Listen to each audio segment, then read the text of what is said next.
Have you ever felt a truth that resonated so deeply within your soul that it made the world around you, a world built on supposedly unshakable foundations, feel like a fragile illusion?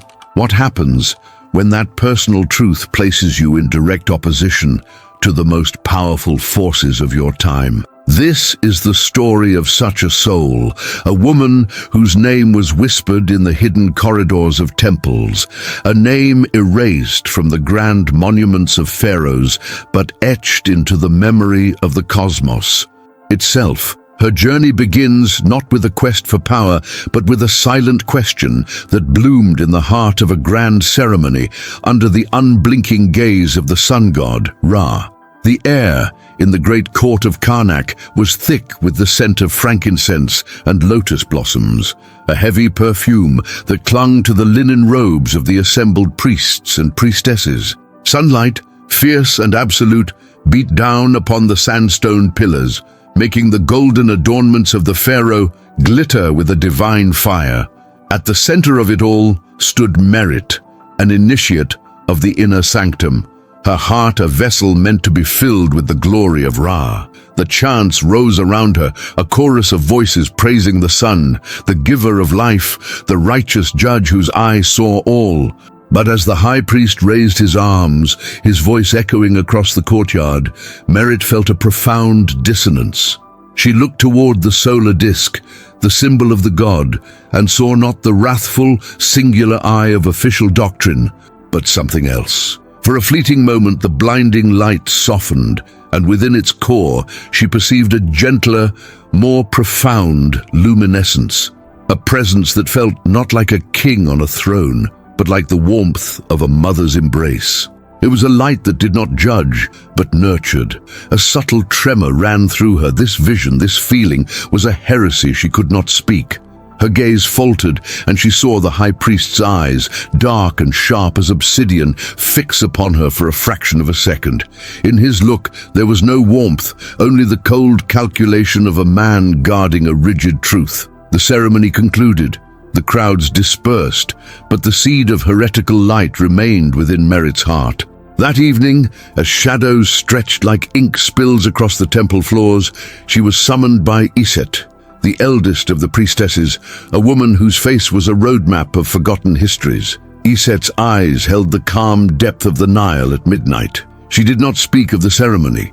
Instead, she led Merit away from the familiar chambers toward a section of the temple wall that seemed unremarkable, just another expanse of carved stone depicting the pharaoh's triumphs. The walls of this temple tell one story, child. Iset's voice was a soft rustle like dry papyrus, a story of kings and gods of masculine fire. It is a true story, but it is not the whole story. The stones beneath our feet remember another. With a touch that seemed impossibly gentle, Iset pressed a sequence of hieroglyphs. A low, grinding sound echoed in the silence as a section of the floor slid away, revealing a dark, narrow staircase descending into the earth. The air that rose to meet them was cool and smelled of dust and eternity. The pharaoh believes he is the sole vessel of Ra's will, Iset continued, handing Merit a simple clay lamp. He speaks of the eye of Ra as a weapon, a force of subjugation. But the sun, my dear Merit, also warms the seed hidden in the soil. It coaxes the lotus to bloom. What you felt today was not a failing of your faith. It was the beginning of your true initiation. Merit descended into the darkness, the small flame of her lamp pushing back a history of shadows. The staircase opened into a circular chamber, its walls lined not with stone carvings, but with countless niches holding scrolls of papyrus, each sealed with clay and marked with symbols she had never seen in her formal studies. This was the true library, the heart of the temple's memory, hidden from the dogmatic pronouncements of the priests above. They guard the knowledge of power, Iset whispered, her voice echoing in the sacred space. We guard the knowledge of being. Here, you will find the story of the sun's hidden daughter, the feminine source from which the divine light flows. Read, child, read and understand the true nature of the ankh you wear around your neck. For weeks that bled into months, Merit lived a double life. By day, she performed her duties in the sunlit temple, her face a mask of serene obedience. By night, she descended into the earth, the lamplight her only companion, as she unrolled the fragile scrolls. The ancient texts spoke a different language of the divine. They did not speak of a singular, wrathful God, but of a sacred duality. They described the sun not as a fiery orb, but as a cosmic egg, containing both the masculine principle, the atom, the force that projects and builds, and the feminine principle, the mehen, the creative, nurturing void from which all life emerges. The eye of Ra, she learned, was not one, but two. There was the eye that blazed in the sky, the protector and judge. But there was also an inner eye, a source of intuitive light, the very essence that was gifted to the first humans, a fragment of the sun's hidden daughter placed within every soul. This was the origin of the Ka, the eternal self. It was not a gift from a distant king god, but an inheritance from a divine mother. This knowledge was both liberating and terrifying. It recontextualized everything she had been taught. The pharaoh was not the sun's only child. Every living being carried a spark of that same solar parentage. This truth, if revealed, would not just challenge the high priest. It would shatter the very foundation of the pharaoh's divine right to rule. Her internal conflict grew. Fear was a cold serpent coiling in her stomach. Was this wisdom, or was it the ultimate blasphemy? She saw the high priest Ankhefen-Khonsu watching her during rituals, his suspicion a palpable force. He began to question her, his inquiries like sharp probes, searching for the heresy he sensed in her. "Your devotion seems distracted, initiate," he said one day, his voice low and menacing. "You look at the sun as if expecting an answer it has not already given through the divine pharaoh." "I seek only to deepen my understanding, High Priest," Merit replied, her voice steady despite the tremor in her hands. "Understanding is given, not sought," he countered, his eyes narrowing. "Remember your place. The light of Ra illuminates. It does not invite negotiation." The pressure mounted. One night, she returned to the hidden library to find Iset's chambers empty, her few belongings gone. No one spoke of her departure. It was as if she had dissolved into the shadows. Merit was alone now, the sole guardian of a truth that felt heavier than all the stones of the temple. If you enjoy these kinds of stories, make sure to like this video, subscribe to our channel, and turn on the notification bell so you never miss any of our content.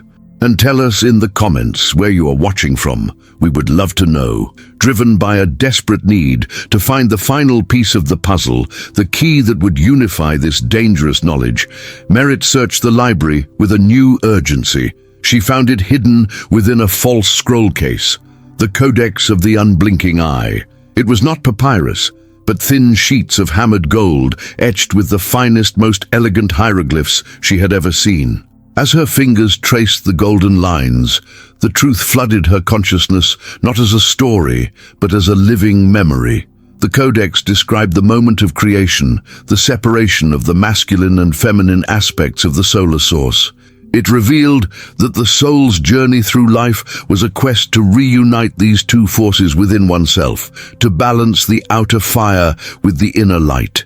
To achieve this was to become a living embodiment of the Ankh, a bridge between the earthly and the divine, to realize that the kingdom of heaven was not a distant place, but a state of awakened consciousness. In that moment of profound revelation, the heavy stone door to the library groaned open.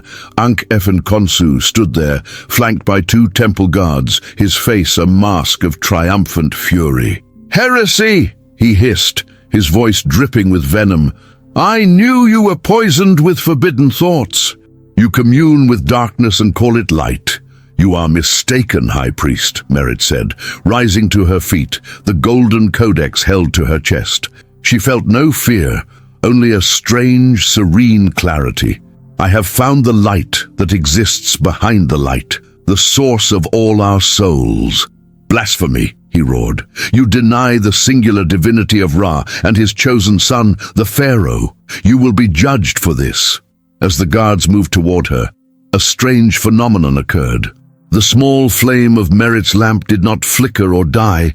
Instead, it began to glow with an intense golden radiance, a light that was not hot or burning but soft and profoundly peaceful. The light filled the chamber, and the ancient hieroglyphs on the scrolls seemed to awaken, pulsing with a gentle energy. Merit felt a current of warmth flow through her, a direct connection to the truth she now held. She was not just reading about the sun's hidden daughter, she was feeling her presence within. The high priest and his guards recoiled, shielding their eyes, but they were not shielding themselves from brightness. To them, steeped in the dogma of the singular fiery eye, this gentle, inclusive light was a terrifying darkness. "Witchcraft!" Ankh Efenkonsu screamed, his authority collapsing into raw fear. "She consorts with demons of the underworld. Seize her!" But the guards could not approach. The light, so comforting to Merit, was a barrier to them, a force their consciousness could not penetrate. Her world had not collapsed. It had been illuminated. His world, built on a partial truth, had just been plunged into shadow. She was cast out, declared a heretic and an enemy of the state. She was exiled to the great desert, a sentence of death by sun and sand. They took everything from her, save for the simple linen robe she wore. They did not know that she carried the golden codex within the folds of her memory, its words etched into her very soul. The desert, meant to be her tomb, became her cathedral. In the crushing silence of the dunes, under a blanket of stars so clear they seemed close enough to touch, Merit entered a state of deep contemplation. The conflict within her dissolved. The fear of the high priest and the power of the pharaoh seemed like the games of children in the face of the cosmic truth she now understood. She spoke not with words, but with her spirit, communing with the sand, the wind, and the distant stars. The sun does not only burn, she reflected, watching its rays paint the dawn sky. It also gives life. The pharaoh wields the fire, but he has forgotten the warmth. He builds temples of stone, but he has forgotten the temple within the human heart. Her exile was not a punishment, but a purification. She was stripped of everything, only to find the one thing that could never be taken away, the divine spark within. She realized her purpose was not to wage a war against the pharaoh, for that would be to fight fire with more fire. Her purpose was to preserve the seed of truth for a future time, for a generation with hearts open enough to receive it. With a piece of charcoal and the inner surfaces of a hidden cave, she began to write. She did not write her story, but the story of humanity. She drew the symbols of the dual sun, the inner light, and the journey of the soul toward reunion. She created a new codex, not of gold, but of memory and stone, a message left for the ages.